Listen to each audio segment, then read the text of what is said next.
Hello, everybody. Okay, so first of all, let's just give a big hand to the few guests that's made here tonight. I hear there was some power outages. Courtney River has no power. I heard San Rafael has no power. We had some people who came all the way across bridges, which is amazing. Here. This amazing. I'm really proud of you all. Thank you for doing that tonight.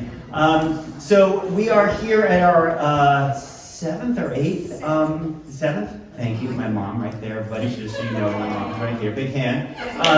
So we're here for our seventh fly, and so it's pretty exciting. We've been doing this every month for 7 months, and starting next year, we'll be doing every second Friday. So and so we just have to start, spreading the word, tell your people, that sort of thing. So what we do here tonight, if anybody has heard the fly or the moth before, what we do is we tell stories, and these are personal, true stories that each of us have experienced at one point in our lives. And the theme, here he is. Here's Paul Tyers, everybody. Give a big hand for Paul. Here we go. Come on in, Paul. It's cold in here, Paul. He made it. Paul just flew in from Australia last night. There we go. All just to be here tonight with us. There we go. Okay, so what we're going to do is each of us have written, have 5 words, except for Mimi, of course, because she doesn't do this. But each of us have written 5 words that tell us about, that tell you what our story's about. So I'm going to flip my words up, and then I'm going to go ahead and start my story. One moment. I've got to figure out how to get up there. Here we go. Okay. Oy vey. Here we go. So, my kids aren't here. They were supposed to come here tonight, but they all bailed because it was too cold and they wanted to stay home. But I want to tell you the story of the origin story of me and my wife. So, let's just start by saying we met at a funeral. So it was a funeral. Now, she doesn't like that version because it's the short story, but that's the story. We met at a funeral. So it was 1994. It was about Thanksgiving time. I was working for a company in Chicago called J. Walter Thompson, which is an advertising agency. And it was Thanksgiving. It was time for vacation. So I flew down to Florida, and I remember my parents were going to meet me there. So were my sister. We were going to meet and have a nice Thanksgiving break. But and I got the house all set up and ready to go. And then I got a call. It was time to come home because a very close friend of our family, Stan, was dying. I told you this was going to be a sad story. It's not.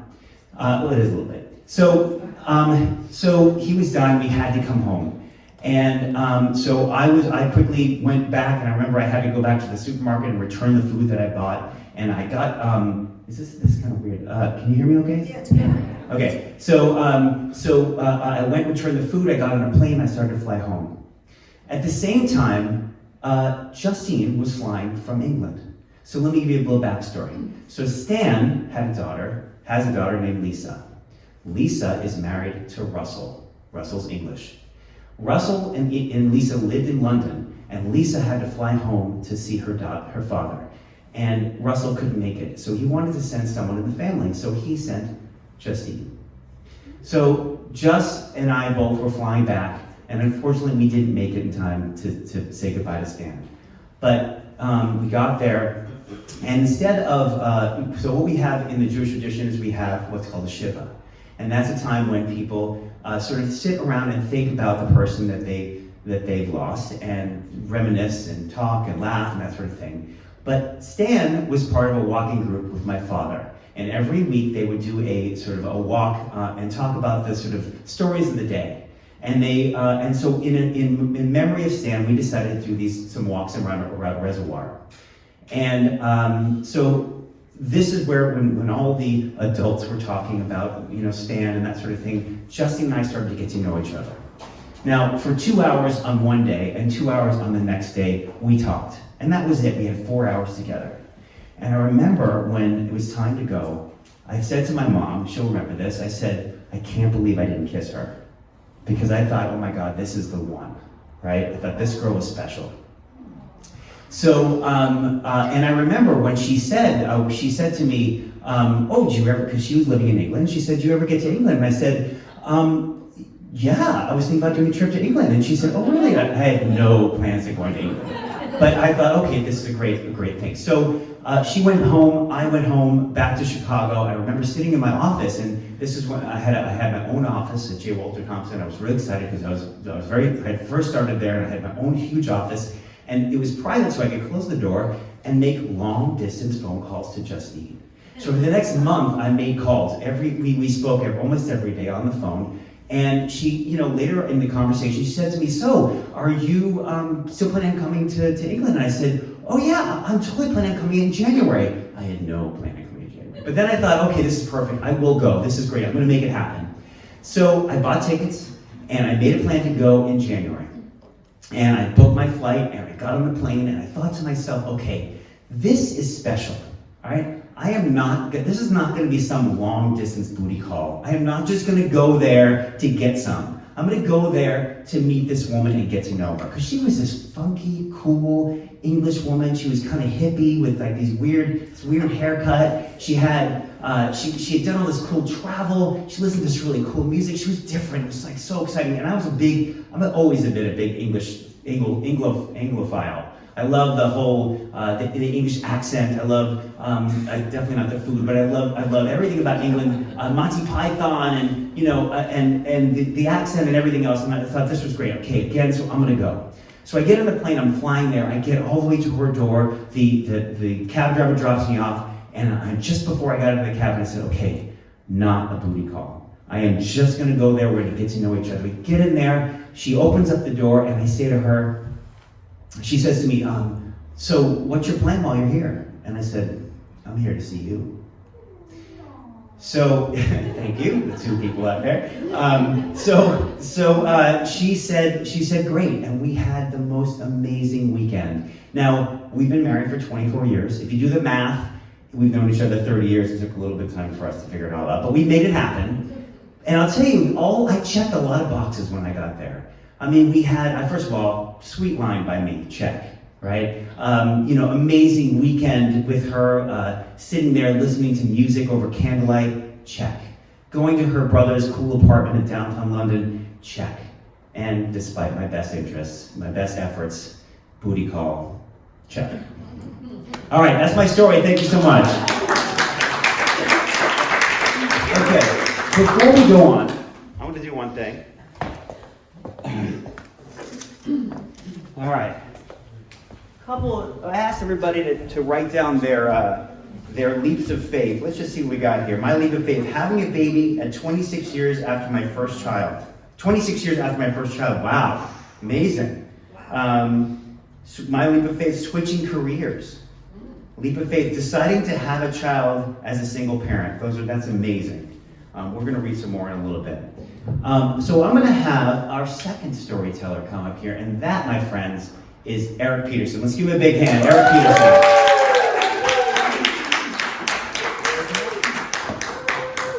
I forgot to record my story. Okay, I recorded, but I'm going to do it again. I'll do the whole thing again. No.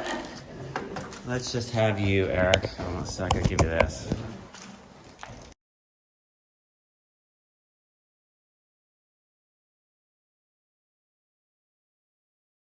My friend, right there in the pocket.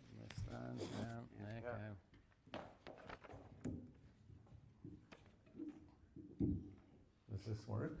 It works. Okay. All right. Yeah. All right. So our college friend Kelty was taking the leap of faith, and she was getting married. And we met Kelty sophomore year. She wore poodle skirts and spoke in a very affected manner and drank martinis. And she was marrying this guy that, if we're honest, is a bit of a stiff, Gene. He worked in finance at the Mercantile Exchange there in Chicago. And we were all, we had heard rumors that she wanted separate beds, and he quashed that. So I was working in my first job out of college at a Detroit ad agency, and I was getting up to no good, causing trouble with college friends and some people from work. And I decided as my plus one, I would take Laura Kalapinski. She had this fiance, Rob. She met him at Wayne State. We all liked him, nice guy. And so we headed to Chicago, and we were out at Billy's, PJ Clark's, all these other bars, yeah, right? You know, having a good time. It's a bit of a Turon Haven, if I'm honest. It was, you know, we were a group of amateurs. We didn't know what we were doing. And my friend Joe Cross had taken a old style to go, and we were walking down Rush Street, and a cop on horseback sidled up to us, big beefy Chicago cop, big bushy mustache, and he took a look at Joe and the fedora and the old style, and he's like, "Hey, Indiana dickhead, lose the beer." So Joe tossed the empty in the trash can, and we made our way to Shenanigans, right? And we were going to shoot baskets like Tom Hanks and Nothing in Common. And so we're shooting baskets, having a good time. And I walk out of the restroom, and I see Laura Kalapinski full on making out with my college roommate Russ. And I'm like, "Whoa, the two of you, what's going on here?" That was the best I could muster. Look, you know, she was engaged to Rob. I didn't really have a dog in the fight. I was a little surprised at Russ. You know, he wouldn't pull a stunt like that normally, but we were pretty ripped. So we made it back with Carl to the loft, and we passed out. You know, the heat was dialed up to like 100, and a few of us puked hard probably, slept on some scratchy sofa. Got up the next morning and ate some cereal and toast. And we had to go and, you know, we brushed our teeth, I don't know, half a dozen times. Had to go flag down a cab. And Carl starts explaining to the cab driver how to get to Old St. Patrick's. And the cab driver just cuts him off. And he's like, "I've been driving a cab in this city for 45 years. I know where every single church is. You don't tell me how to get there." And we're like, "Whoa." And Laura's like, "We're going to be late for the wedding." And I'm like, "Well, I don't know. Carl's kind of self-righteous, and this guy is kind of a dick, so I could see both sides of it." And so anyway, we get to the church, and we're late. And, you know, we make our way in. And look, I've never been to a Catholic wedding before.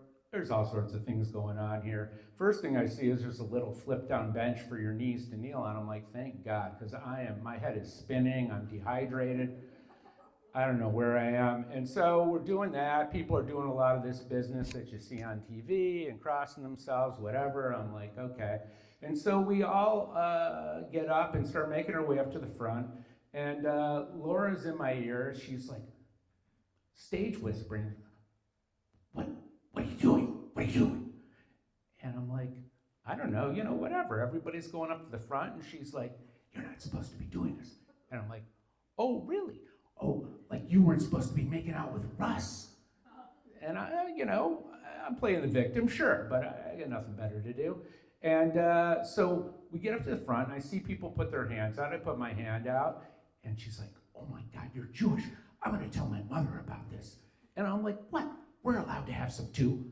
And so I take her cracker, and we drink some grape juice, and we go back and take our seats. So look, we get back to Detroit, and Laura Kalapinski, she doesn't end up marrying Rob. She actually ends up marrying Adam Shepner. They're divorced like a year or two later. I don't know. Rob pees the bed. He gets in a fight with the softball team. And Kelty, her wedding to Gene lasts, I don't know, a year or two. I think sometimes you just make the leap and you just don't always stick the landing.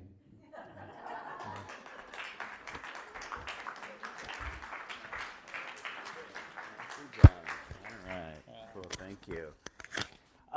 Okay, so Eric obviously was in Chicago. I lived in Chicago for about 9 years, and that actually reminded me. I remember when Justine came to visit in Chicago. So after we had that first visit, we actually had many times where she would come visit, and We used to go to this place called the Wiener Circle. Anybody heard of the Wiener Circle? Anybody? Yes. Okay, there we go. So the Wiener Circle is a place where they yell at you. They'll scream at you if you know, it's kind of like Ed DeBevics, if everybody remembers that. But it's like you get there and like, what the fuck do you want? You know, and you're just like, you know, they're screaming at you and swearing at you and whatever. So we're in, and it's usually, it's open until 2 or 3 in the morning, and people will go there, and they expect, there's usually like a bunch of drunk frat boys there, probably 2 in the morning. And so I bring Justine there. It's about 2 in the morning. There's a ton of drunk frat guys all around. People are like, what the fuck do you want? All right, get it, go, guys, you burger, whatever. And Justine gets it there, and I said, well, what do you want? She goes, I'd like a beef burger with a pickle. And it just gets quiet there for a minute. And everybody's just like, what the fuck? And they're screaming and laughing. Anyway, that was Justine at the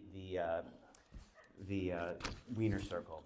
All right, let me just do another one of these. Everybody, okay. So, leap of faith. Deciding to go across the country after college, I'd never seen, and then I don't really deciding to go. Who wrote that one?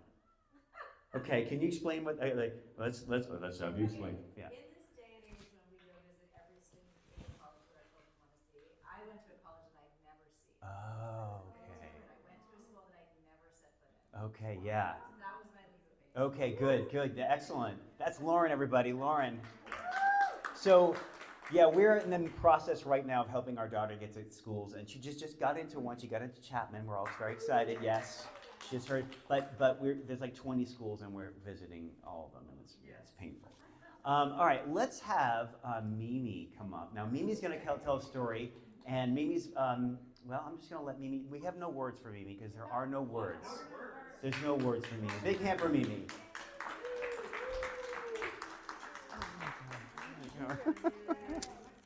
It's right there. Oh, that. Yes. Here we go. Okay. Jesus. So I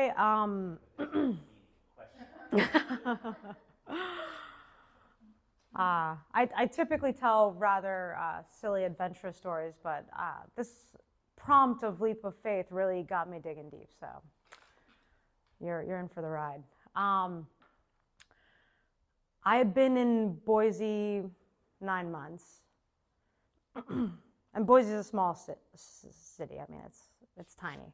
It's the capital of Idaho, but that doesn't say a lot.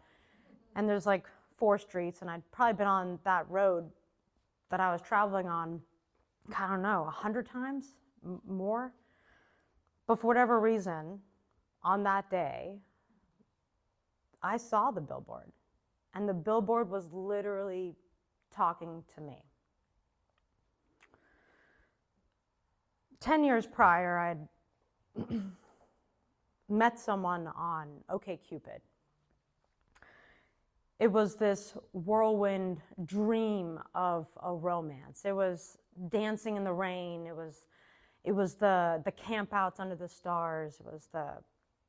It was the unbelievable, the kind of stuff that romance movies are made of.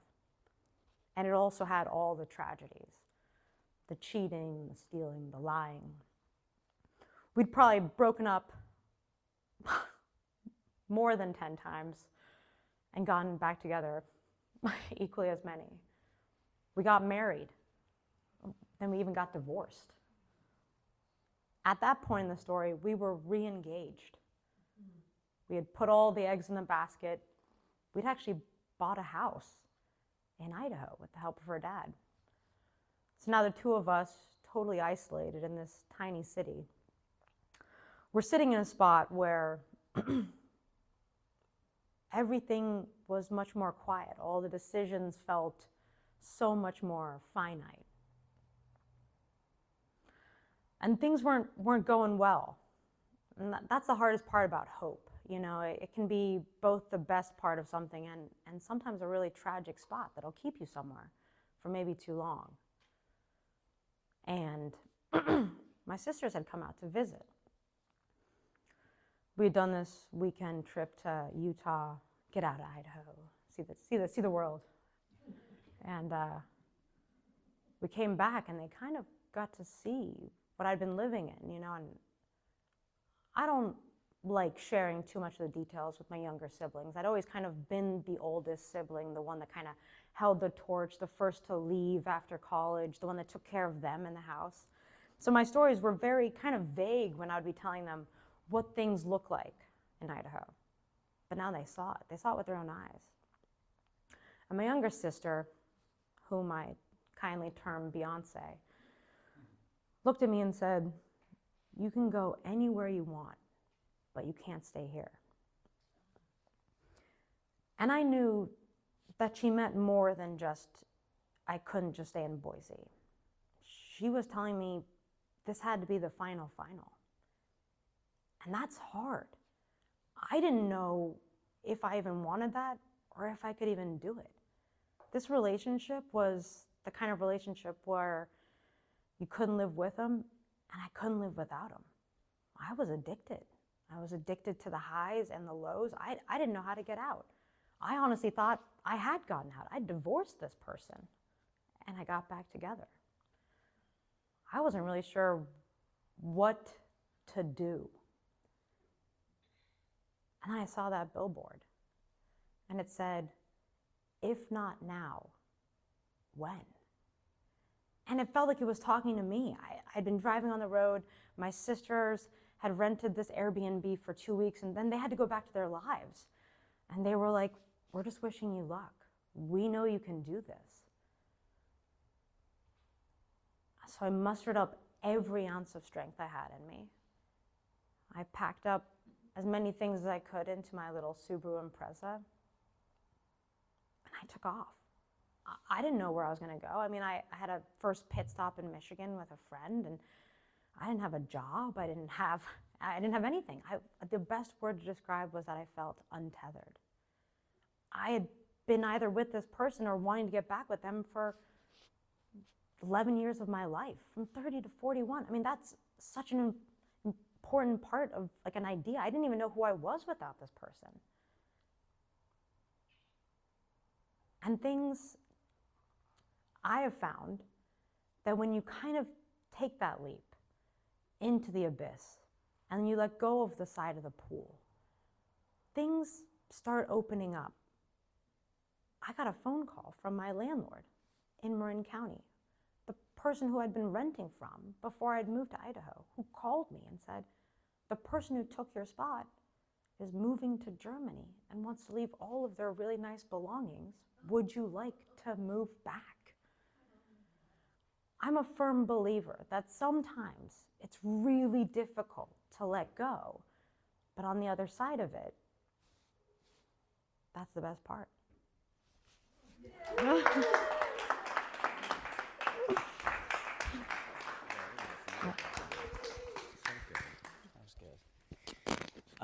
All right. So that was a beautiful story. Another hand for Mimi. That was really nice. Okay, I think it's time. So some of my storytellers told me that their stories were kind of downers. So I'm just gonna. So as we just had a low moment, we're gonna go to Drew next. And I didn't tell him he was gonna go next until just this minute. So we're gonna let him do his thing. Let's give it a hand for Drew, everybody. Clip that on you. There we go. All right. Okay. Do it. Wait, so, I see, yeah, that's that mic, and this is this mic. Yeah, and I'm gonna, did you give me some words? I don't know if you I did, yeah. I'm working my way up to Mimi status. You know what? I don't have them, I didn't write them up there. Oh, okay. A bunch of names. All right, get Mimi status, here I am. Yeah, status, Sorry. My family was, when I was young, we were a yeah? Here we go. Okay, there we go. Yeah. When I was young, my family was a church-going family. We went to a non-denominational Christian church. It was kind of Baptist style, and on this Sunday, the Sunday I'm talking about, I woke up and my mom told me, your dad isn't feeling well, so we're going to go to church without him. And that was, I don't know, a little bit odd. It didn't really strike me. So we went, and the minister there was Ron. And Ron he was like a square, you know, and not tall, but just square. He always wore like a brown suit. I would fall asleep during his sermons as a kid in my mom's lap, and so on the way home, my mom said, "Let's, you know, we're going to stop and get your dad some flowers." And this was odd. This was like not something that we had ever done. Never thought about her. Come on in.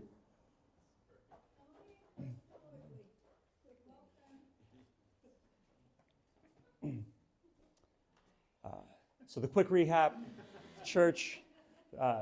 Dad was not feeling that well. Mom and I went by ourselves, and so on the way back, Mom's like, "Let's get him some flowers." And it's kind of odd. I was probably like 9, and we get home, and my dad is on our lazy boy, his lazy boy, and tears are streaming down his face, and I don't even remember if there were words, but he stood up and he walked down the hall, and my mom was kind of walking after him.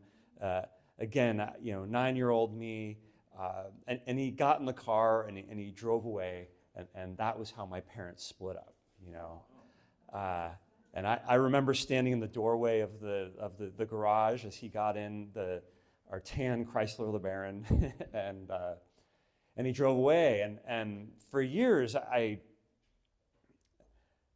it doesn't, maybe sometimes when you live through things, you don't understand how like messed up they are. And I was watching an improv show, and they were interviewing these people and they were talking about how they found out that their parents were going to divorce. And they said, oh, they took us out for pizza and they told us. And I remember thinking like, oh, that's terrible, you know. And then I thought about my story, and I was like, oh, that's terrible. And I never really thought about it. And of course, as a kid, that was not a good time, you know, for me. And 9 years old, you don't even know what's going on. And so Ron, the minister, in Christian churches, at least this one, they don't like divorce. And so they did the non-denominational Christian version of excommunicating my dad. You know, he's not welcome back. And of course, my mom didn't want to go because of all the memories there. And but I was still kind of attached to it, and so I found another church, and I think I was hoping that my mom would come with me. I don't know, maybe it didn't matter, but she would take me to this church, and there were 2 ministers there, Ed and Frank, and I'm not sure why there were 2, maybe, but there were 2. Anyway, Ed was great. Like, I loved Ed. He was, when my parents split up, I saw my dad every other weekend. And so I do feel like Ed was a little bit of a father figure on those kind of off weekends to me. And the cool thing is in at least the Christian kind of conservative Christian environment I was raised, questioning, you know, asking like hard questions about just that style of religion. Like, it was not really a welcome thing, but Ed did, and that maybe was a harbinger of I don't know, 5 or 6 years later. As a minister, you can often you counsel parishioners, not unlike, you know, a counselor, and so Ed was working with a couple. And they were struggling in their marriage, and it was LaDonna and Bill. And Ed and LaDonna fell in love with each other in these sessions. And of course, you know, nobody knew this until somebody found Ed's love letters, which that's, you know, he left evidence. And you know, and even at the time, I knew that was kind of wrong. I'm currently a therapist. I'm an intern therapist, and you know, he crossed a boundary for sure. And it's sometimes it's mixed when there's somebody that you really admire, and that was certainly true for me. I knew both of these things, but the Ron kind of the Ron person in that church was Hal, and Hal arranged this whole thing. So everybody comes to church, and you can tell there's something different, and they kind of announced what happened for the whole congregation. There's like kids there and families, and Ed's family is there. LaDonna and Bill didn't show up that day, and they read some of these letters for the congregation, and even by that time I was a teenager, and even then I was like, I think some of it was like I was kind of on Ed's side a little bit, and now in retrospect, I know they were both in unhappy marriages, and so anyway, we very wrong, and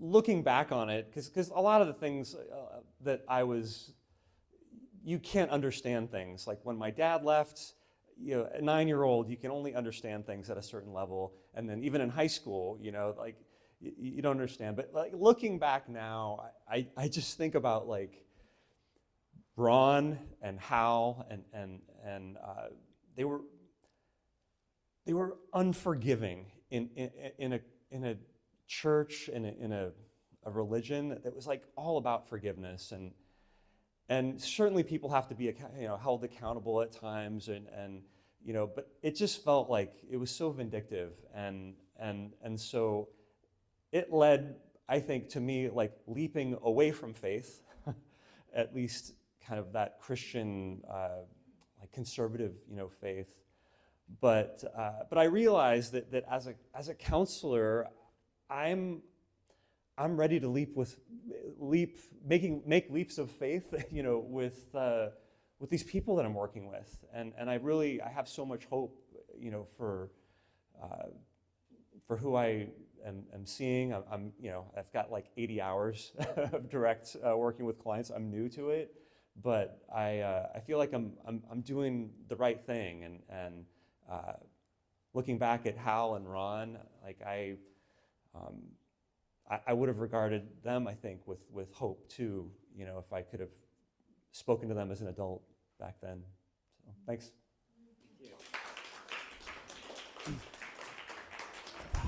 Thanks for having me. Oh, yeah. Okay. So much for the uplifting story. The good news is we have another story that's which we're going to have Jen come up. So I think just so you know, and I really appreciate everybody coming tonight, because of the temperature in here, because of everything else. This is going to be a little bit of a shorter show. We're going to go through all the stories now, and we're going to bring Jen right up. So let's have Jen. Everybody, a big hand for Jen here. Oh, and a big hand for Drew. Great job, Drew. Thank you, Drew. All right, watch your step here. Okay, I'm gonna click in here. Okay. All right, there we go. Okay. This is also a story about divorce. I also want to preface it by saying that I was not raised religious, and I don't practice a religion now, and I've never practiced any religion. But it is a story about faith as well. So I was thinking about what is a leap of faith, and the reality is, I just took a leap of faith by stepping up on the stage. You guys took a leap of faith by coming here tonight out in the cold. We are taking leaps of faith every single moment of our lives because we have no idea what's going to happen next, ever. So we tend to think of leaps of faith, though, as being these sort of bigger things. I just want us to remember that we're all doing them all the time. I have no idea what my words are, and I don't know if they relate. Oh, there they are. Okay. Okay. Anyway, So in December 1st of 2010, I met my lawyer for my appointment at the San Francisco Superior Court, Department 401, where I needed to show up for a hearing. My soon-to-be ex-husband was also there, as was his lawyer. And so were maybe 30 other couples and their lawyers, all in this one courtroom. Because that's how family court works, at least in San Francisco, is you get a time for a hearing and everybody shows up at the same time. The judge takes attendance, makes sure everybody has arrived, and then for the next number of hours, basically the judge calls people to the bench and talks to them one-on-one. So, for example, at some point, myself and my lawyer were called to the bench, and it was a he, and he talked to us. At another point, my husband and his lawyer went and talked to him. At some point, probably the four of us went up and talked to him. And this is all interspersed with all of the other couples going up and talking also. So we're not hearing what anybody else is talking about. It's just everybody's being called up at certain points. And frankly, I barely remember the probably in total 10 minutes that I talked to the judge. All I remember is him sitting there and shuffling through a lot of papers and going, oh, what? Oh. That's all I really remember about that part. But what I really remember is, so you don't actually just sit in the courtroom the whole time. You're not dismissed. You can't just go down to the cafeteria. But instead, you go and you wait in the hallway outside of the courtroom. Now, this courtroom was on, I guess it was on the 4th floor of the building. And it was a double floor, so it had beautiful high ceilings. The hallway outside had a wood bench, polished wood bench against the windows. It's a long hallway. I imagine the floors were marble. I don't really remember. The windows themselves were, up from the bench. They went all the way up to the top, and were arched and trimmed in wood, so to match the bench. And then when you looked outside, it was this beautiful December day, and it looks out right over the San Francisco Civic Center Plaza. So it's this beautiful, you see this expansive green, and then right there is San Francisco City Hall. It's beautiful.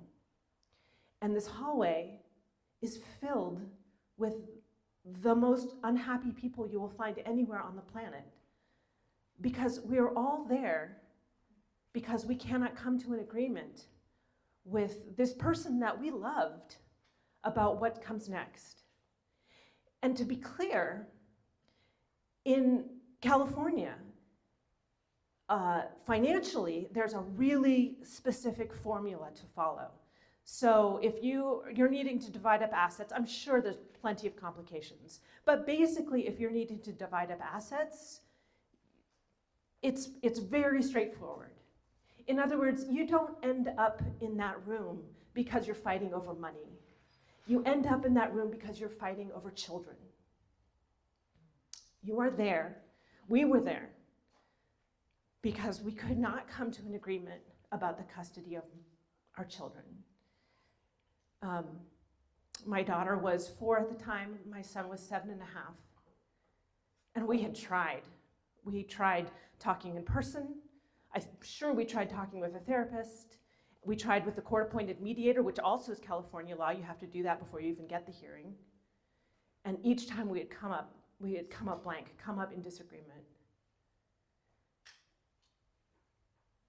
And this is me and everybody else in this room, because everybody else has also gone through this process. So I'm sitting there and I am so sad, angry, and most of all, scared. Because in my opinion,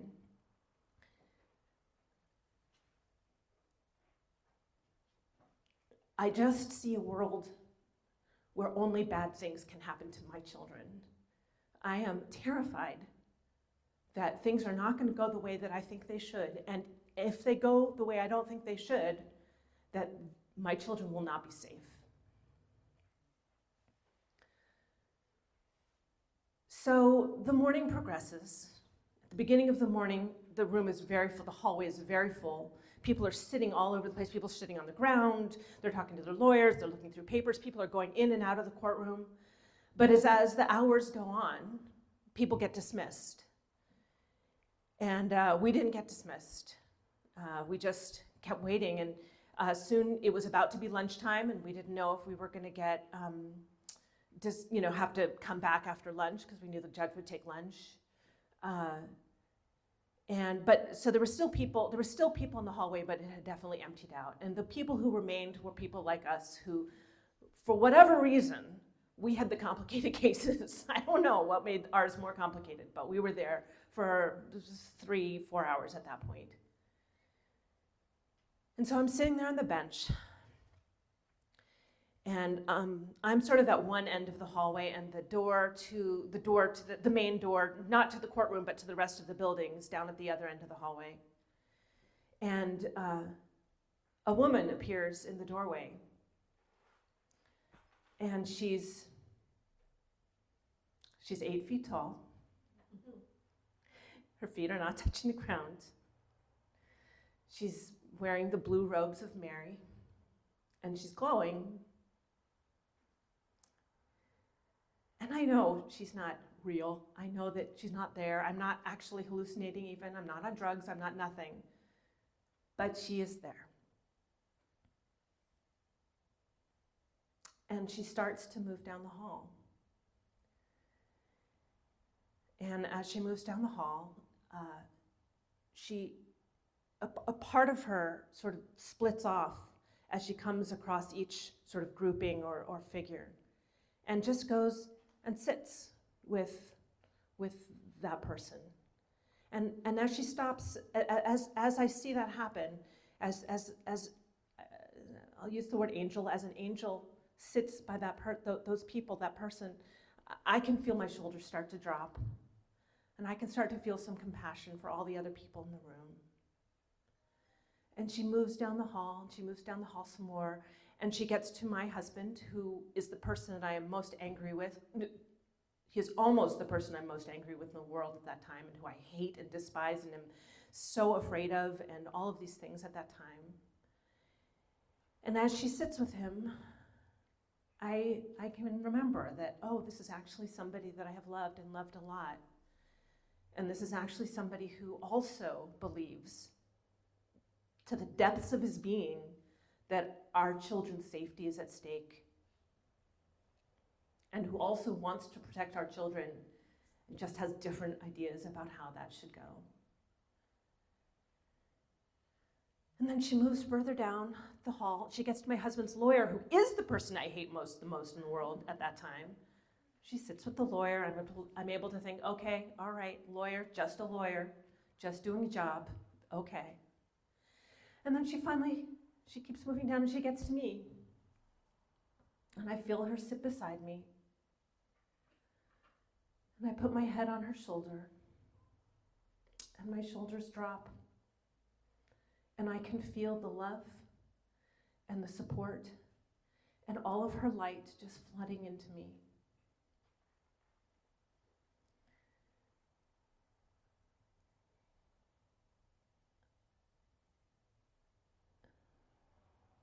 I don't want to say that I knew my children would be safe. I don't want to say that I knew everything would be okay.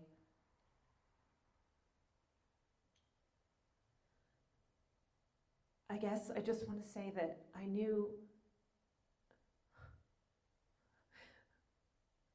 I could keep walking forward, because the opposite of fear is faith. And I had the faith that whatever happened next, I would be held.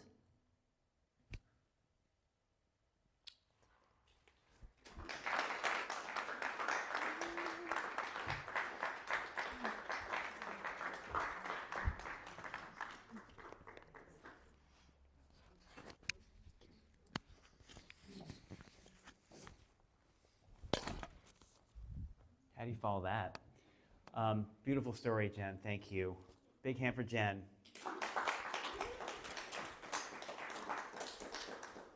Senior year, got a call of the bar in college, the mug, from my friend, Mikey. He said, come to Telluride after you graduate, and I did. Who was that? It was you. Tell me, what happened? What was that story? That was it? What'd you do in Telluride? Swung a hammer, learned to bartend, cook in a restaurant, learned to ski better, Excellent. and then on this stage journey. There we go. Nice. And we had another one. Deciding you have it. Okay, we did that one. All right. So we've got one more story tonight, and I know my mom has said we should all get up and walk around because she's cold. But just because we have one more story, and I'm going to let Dara come up and tell us her story. Please come up the stairs over here, and be careful going up the stairs. A big hand for Dara, everybody. Okay. There we go. Put that on. You put it on there, wherever you want.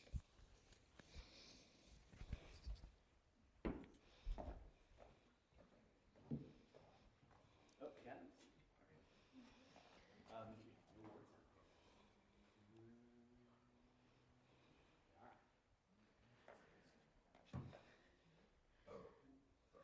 So when my kids came to us and said that they were planning a trip to Disneyland and they would really like for us to come too, it was a beautiful moment because I knew they were inviting us for our company and not for our credit card.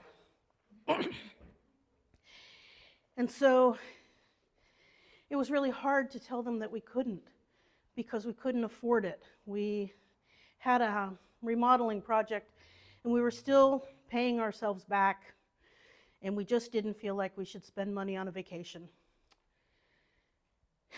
And the next day, my wife said to me, if we can't go to Disneyland, how are you going to go to Medellin? So about Medellin, when the lockdown happened, my youngest child was studying cosmetology. He took the living room, TV tray with the mannequin and the laptop, so the instructor could see him cutting the hair, the big screen TV, 19 tiles with the other students cutting hair. My wife set up shop inside the house, and she's enthusiastic, which means loud, and I am sensitive to noise, and so I had to set up shop in the garage. In the wintertime, the garage gets cold, and after a couple of years, I was tired of the cold, and she was tired of hearing me talk about how I was tired of the cold. And she said, you know, you could do your job from anywhere, so why don't you go somewhere? Wow, I can't believe I didn't think of that. But it didn't take me long to start Googling digital nomad. And I had 3 requirements. I needed someplace, within a United States time zone that was warm and affordable. And Medellin kept coming up on all the lists. Now, I know some of you are hearing Medellin and you are thinking drug cartels and assassination capital of the world, and that was the snapshot in the 1980s and early 90s. But Pablo Escobar's been gone for 30 years, and that city has transformed itself. It is now a city of innovation. When they wanted to transform the city, they went and asked the people who had been involved in all of the violence what they needed to live in a time of peace. And they said sports. And so they set up these sports complexes in every neighborhood of the city. I'm not talking about 1 square block. I'm talking about 3 blocks by 4 blocks by 5 blocks by 6 blocks with every sport you can imagine: soccer, basketball, tennis, beach volleyball, motocross biking, track, swimming, weightlifting, everything available day and night with lights for free to the public all across the town. And also, the people said, we need to be connected because the poorest people in the city lived up the mountain. There were not roads, and it would take them an hour to 2 hours to walk to the center of town. So the city put together a transit system an integrated transit system with buses and trains and all that stuff that you could imagine. But the fabulous thing they did was they built these cable cars that took people from the mountaintop to the city in 10 minutes, and they were connected. And this all sounded pretty interesting to me, and so I chose Medellin as my place to go. I went for a month. It was fabulous. I got out of the cold winter, and I could swim outside in the sun. I came home, I said, if I could do this every year, I'd work for a few more years. My retirement will be better. And she agreed. So this was the plan. So the next year came, and I was getting ready to go to Medellin, and then all of a sudden, well, you can't go. Well, I'd already bought my ticket. And I had faith that I would find the money to pay for my lodging and my food because I was going to make that trip. It had been a tough year. My kids, 2 of them, each invited their boyfriend to come and live with us, so my household got bigger. More people, more love, more joy, more noise, still 1 bathroom. There was more than one time that I could not wait to get in the bathroom, and I had to water the garden myself. And we'd had a kid with cancer. 9 months of chemotherapy, inpatient, 4 or 5 days at a time. It had been a hard year, and I was really looking forward to my time alone with my own bathroom. And I was going to make this trip. I didn't know where I was going to get the money, but I figured I needed $2,000, and I had a few months to get that money. I don't know if you've ever seen on social media those things that say, we pay money for your opinion. Some of them are not a scam. I served on a mock jury, 2 days. The attorneys present their arguments, you, the jurors, answer questions. They get a chance to get some feedback for how their arguments play out. The case was so interesting, but I couldn't tell my kids about it because of the non-disclosure agreement I had to sign. But I will tell you that the defendant was a corporation whose property I could not visit with my children. Every hour I sat there in that jury, I earned enough money to pay for 1 night of lodging for my trip. Then I got into a study about reducing energy consumption in the peak hours between 4 and 9 p.m. 7 weeks, they paid me $700. I had to take a photograph of my washing machine, my dryer, and my dishwasher every time they were used and record if it was on the peak time or not the peak time. And I had to fill out a survey. It took me 5 minutes. I got paid $100 a week for doing this study. I got $700 from my mock jury. And I did a few other things, and I raised the money, and I made the trip. Not only did I make the trip, but I also got to show my family that if you need money and you're willing to hustle, you can get money. And now my daughter participates in some of these side hustles too. So that was last year. I made the trip. This year's been a better year for us. And I'm going again in February, and this time I'll spend 2 months instead of 1 month because even though we don't have snow in California, I am a snowbird and I like to go somewhere warm in the winter.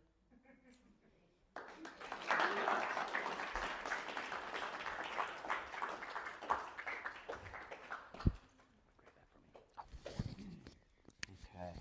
Wow, great story. Thank you. Big hand for Dara. Okay, a couple of things I want to mention. So typically when we're doing this, we have more storytellers. Unfortunately, we had one break come out with COVID, one got sick, one got a job that they had to go to tonight, and one just wasn't feeling it. So those are the people that were going to be here and they didn't make it. Also, I work in market research. So I run focus groups and do that sort of thing. So the side hustle, it's coming from my pocket. Anyway, so I want to thank everybody for coming tonight. I want to thank all of our storytellers and everybody for coming all this way. I know it was a short evening, but thank you so much, everybody. Give yourself a big round of applause. Thanks, everybody. Have a great night. Thank you.